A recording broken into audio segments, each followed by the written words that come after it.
Hey everyone, welcome to lesson 6-7. We are going to be working through inequalities in two triangles in this lesson. And our notes are starting on page 391 in your book. In this lesson, we have two goals, and they are working with the hinge theorem and the converse of the hinge theorem. We are not going to work through the proofs of these theorems, however. The hinge theorem, or theorem 6.12, says that if two sides of a triangle are congruent to two sides of another triangle, and then the included angle of the first is larger than the included angle of the second, we have two side angle side situations, then the third side of the first triangle, the larger angle, is going to be longer than the third side of the second triangle. This goes back to lesson 6.4, where we were working through the idea of side and angle relationships. So let's see how this applies. We have this example one, which is about a boating trajectory of two families that are leaving from the same dock. The Newens sail 3.5 nautical miles north and then turn 85 degrees east of north and then sail 2 nautical miles. The Griffins sail 3.5 nautical miles south, turn 95 degrees east of south, and then sail 2 nautical miles. At this point, which boat is farther from the dock? And we need to explain our reasoning.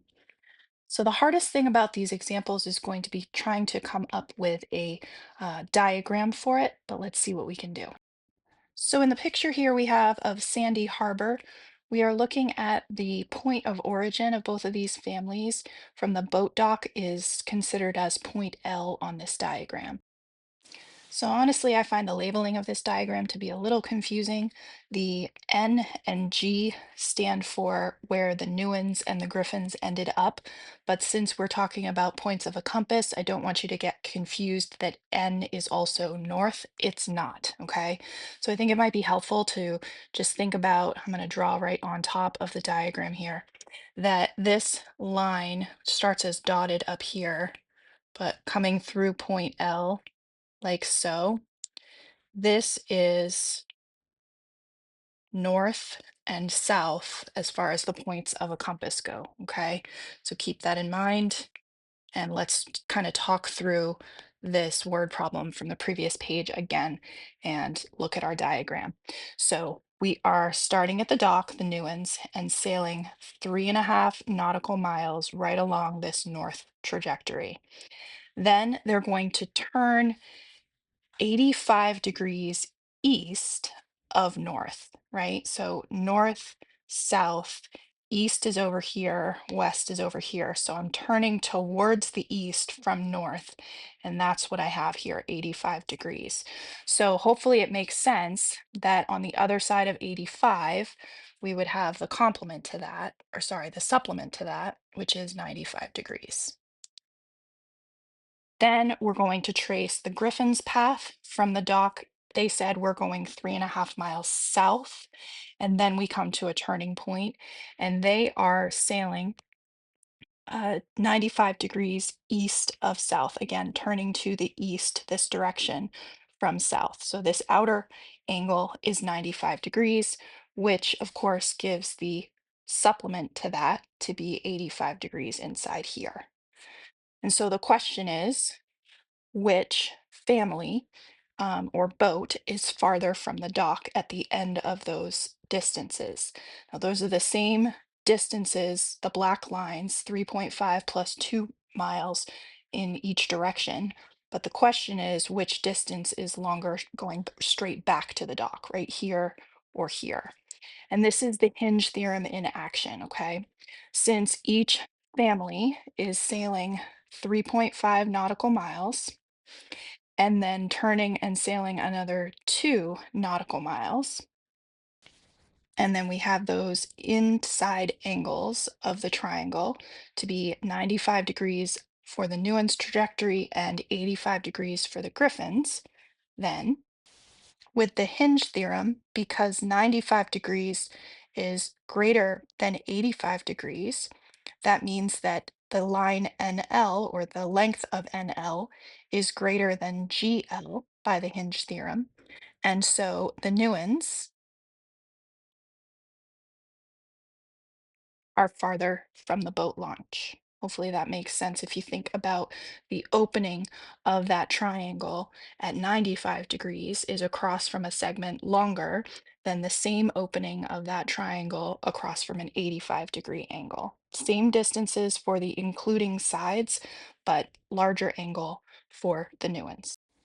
Take a pause on this video and see if you can walk through that same process with the hinge theorem in this example with drones and their trajectories.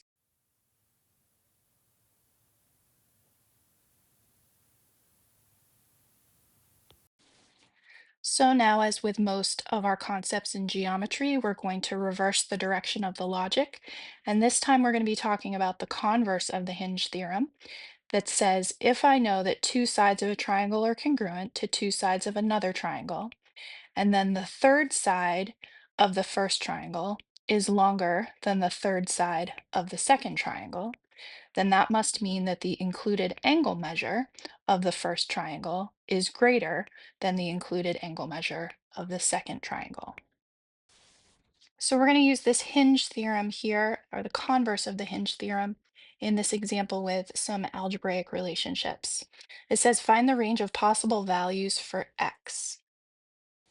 So from the diagram markings, we have that GH is congruent to JH and that EH is congruent to itself. We'll add that stitched together side there with tick marks. And then we know that JE 10 is greater than GE 7.3.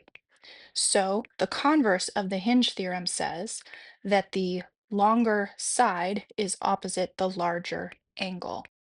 So the measure of angle JHE is greater than the measure of angle GHE, or the algebraic expression 3x plus 45 is greater than 68. Now we'll go ahead and solve that inequality. First, subtracting 45 from both sides, we get that 3x is greater than 23, or x is greater than 23 thirds. So this gives us a lower bound on the range of values for x. Now we need to think about an upper bound. Of course, we know that the measure of any angle in a triangle has to be less than 180 degrees, or there's no triangle that could exist. So the measure of that angle, JHE again, has to be less than 180 degrees. So we'll substitute in the expression for the measure of JHE, and then we'll go ahead and solve this inequality and get our upper bound. Again, subtracting 45 first, we get that 3x has to be less than 135, or x has to be less than 45. And then we will put this range of values into a compound inequality or double inequality. Remember, x had to be greater than 23 thirds. So the mirror image of that is 23 thirds is less than x in the inequality, lower bound on the left side. And x had to be less than 45. So we'll put that on the upper. See if you can apply this hinge theorem converse and find the range of possible values in this set of triangles.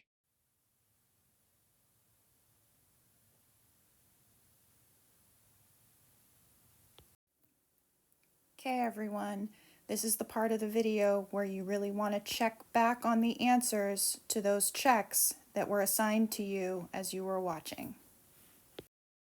Okay, here we are at our check on page 392.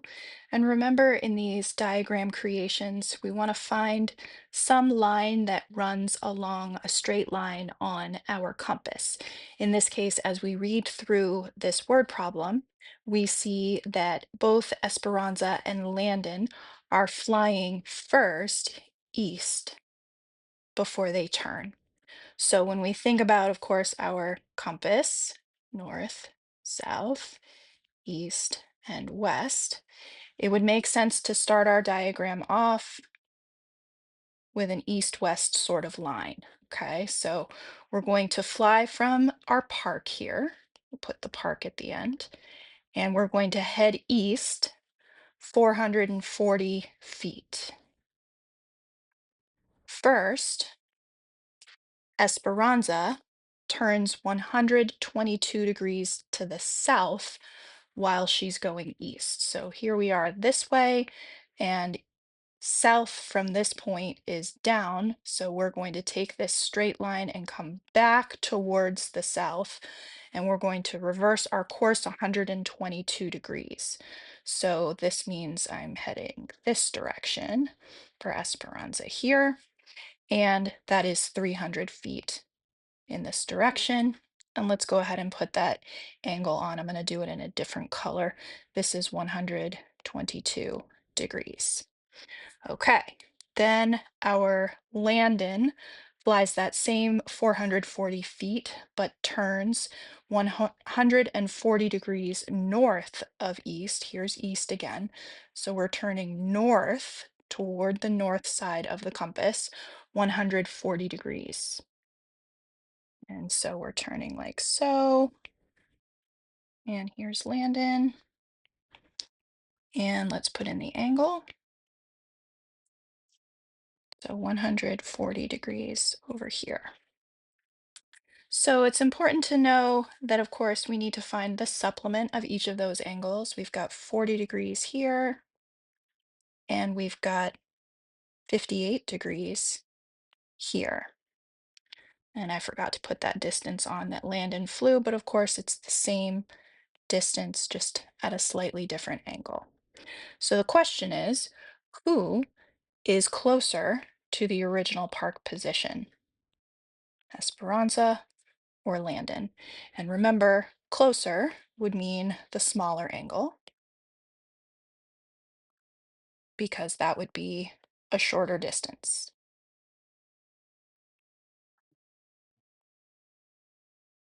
And you can see that the smaller angle between those pathways is formed where Landon's position is at. And so Landon is closer. In our check on page 393, after example 3, we are trying to figure out the range of possible values for x in this diagram. Hopefully you can see that the side across from the angle 3x plus 10 is 15, which is smaller than the side across from the 19 length. And of course we have common side lengths that are enclosing those angles. And so that must mean that our 3x plus 10 is a smaller degree amount than 55.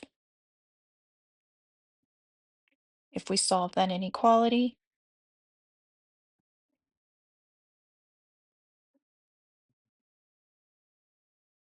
we get x is less than 15.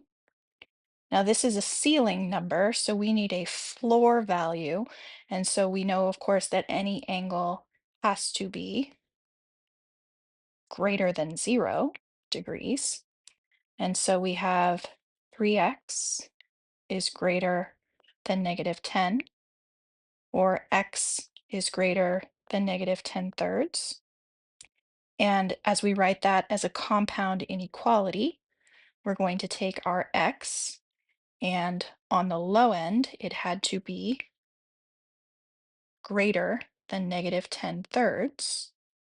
And on the upper end, it needed to be smaller than 15 degrees. Just a reminder, we're always dealing with open inequalities. So make sure you only have less than symbols here, not less than or equal to. I also wanted to remind you that we want to make sure to understand that this is the value of x that is allowed to be potentially negative, not the angle measure itself. Make sure you have that distinction in mind. We'll see you in the practice.